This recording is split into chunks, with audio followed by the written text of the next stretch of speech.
Hi again, everyone. Mr. Keller here, and we are going to continue with topics 4.8 and 4.9, defining devolutionary factors and challenges to sovereignty.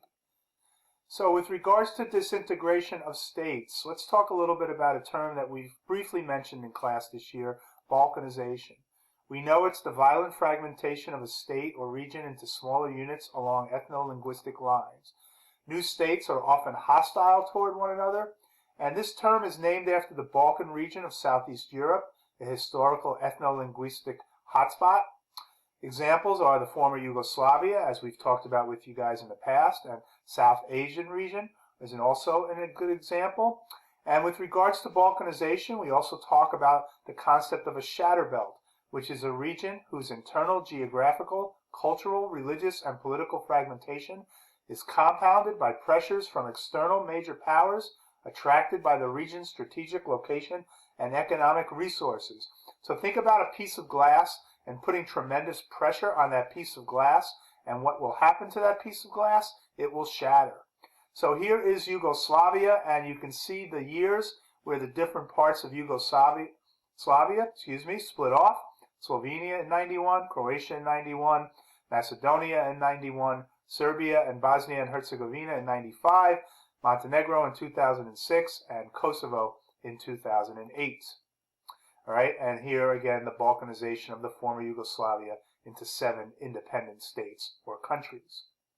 Okay, with regards to the disintegration of states, right, you can look at also how technology has changed the politics of a state, how it can lead to states becoming more democratic. The example we like to use here is the Arab Spring. The Arab Spring took place in the late first decade of the 2000s, right, in the early part of the next decade. And this is when technology, with people being on social media and the internet, young people started to protest the oppressive nature of their governments. It started in Tunisia, as you can see here. Eventually it led to Egypt, right, with the overthrow of the government in Egypt. And here you can see where it also led to civil war in places like Syria and Iraq. So when you hear the term the Arab Spring, we're talking about how technology has influenced people's reactions to their governments and can lead to protest, sometimes violent, sometimes not.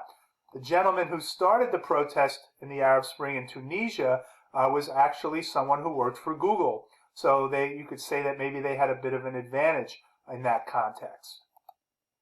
Okay, other factors leading to devolution, another case study that we can take a look at is with regards to economic and social problems and the challenges that it leads to. Right, arguments over control of resources. For example, the ASE is Brazil. Right, the idea also with regards to economic and social problems could be geographic divisions between linguistic, religious, and or historical regions. And an example that we've used with you in the past is the country of Belgium. All right, here's a map that shows you where the ASE province is in Indonesia. You can also see how far away it is from the capital city of Jakarta. So that physical isolation also might be a factor leading to devolution. And with regards to Belgium, we know that the northern part of Belgium is Flemish, or people speak Dutch. We know that the southern part of Belgium is Wallonia, where people speak French. We know that the northern part of the country tends to be more economically advantageous than the southern part of the country. And you can see that there are multiple ways that you can kind of break down the divisions between the north and the south. You can look at also how the federal government in Brussels deals with certain situations like foreign affairs and defense. All right, the country has a split between language-based communities, again, the Dutch and the French, and even some German along here on the eastern border of Germany. All right, and then you have the regional governments of both Flanders and Wallonia. And we know that when we looked at Belgium earlier in the year, it could be looked at very similarly to what we saw in Czechoslovakia, where we had rural Slovakia, we had urban part of the country, which is the part that we call today Czechia, or the Czech Republic, and the country eventually split up due to its differences in a peaceful way, and some might think this might eventually happen to Belgium.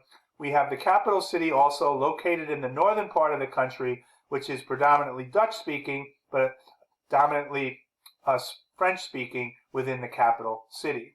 And if we have an opportunity, when we get back into class on Wednesday, we'll see if we can show you this short video which kind of explains a lot of these regional cultural differences, economic differences that are evident in Belgium.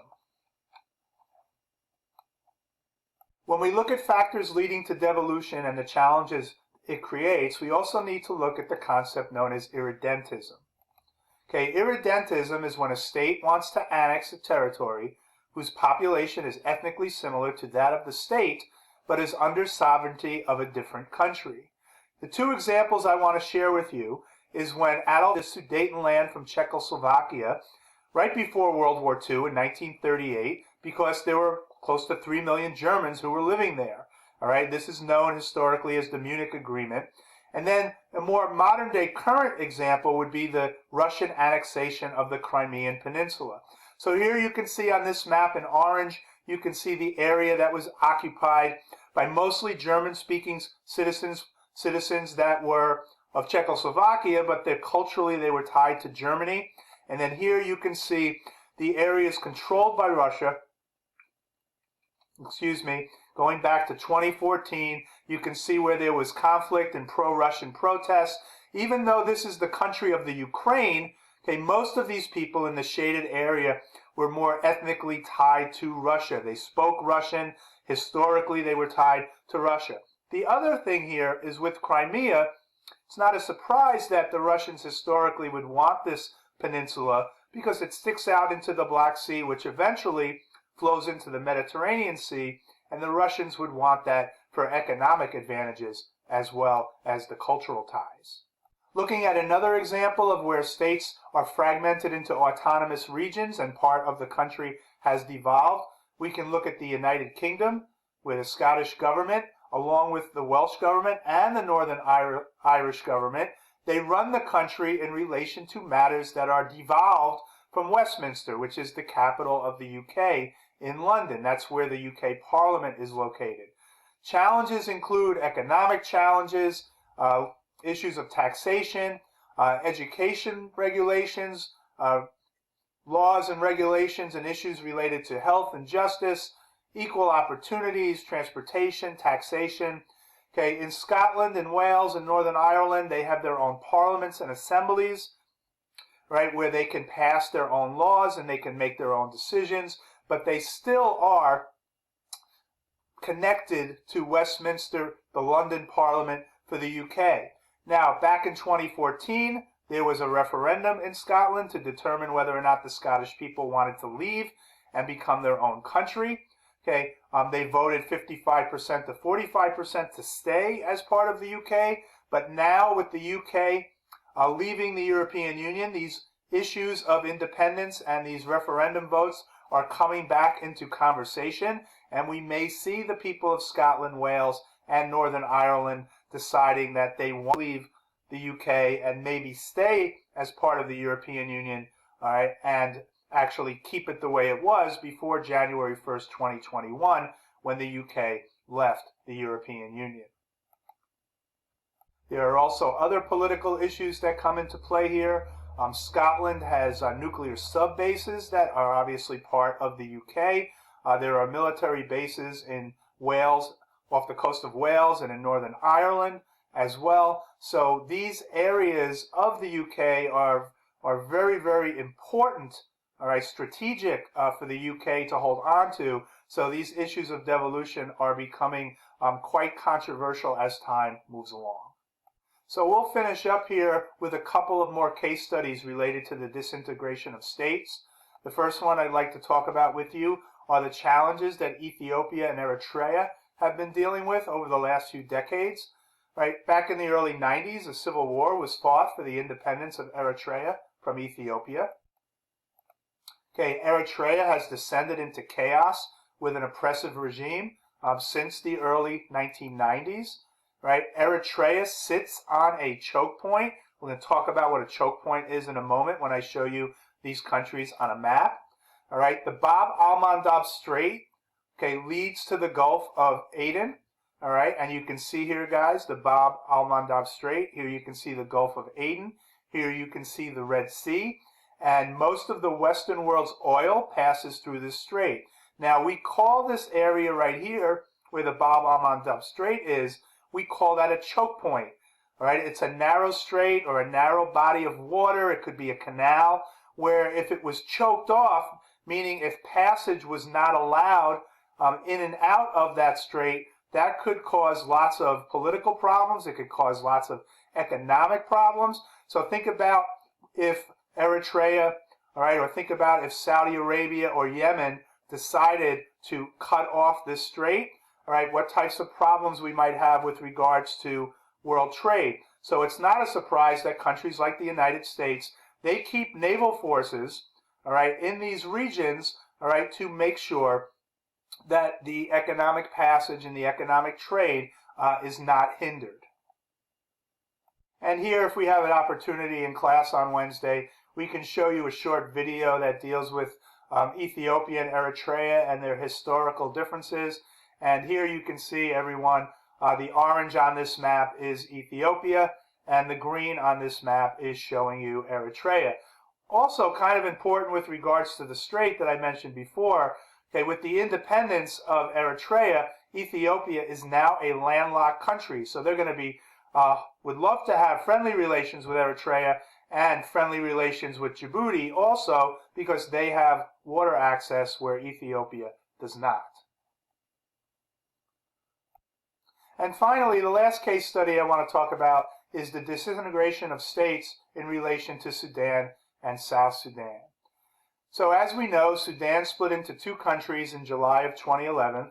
It's the world's newest country, after the people of the South voted for independence. Christians and animists in the South had always struggled against rule by the Arab Muslim North. Okay, a very violent civil war is currently taking place within South Sudan, within different groups who want more political influence. And very importantly, questions of shared oil resources and border demarcation have created tension between Sudan and South Sudan. So if you look at this map and you see where the border is, the international border between Sudan and South Sudan, you can see where the productive oil fields are here, and right on the border between Sudan and South Sudan. And then you can see where the oil pipeline goes.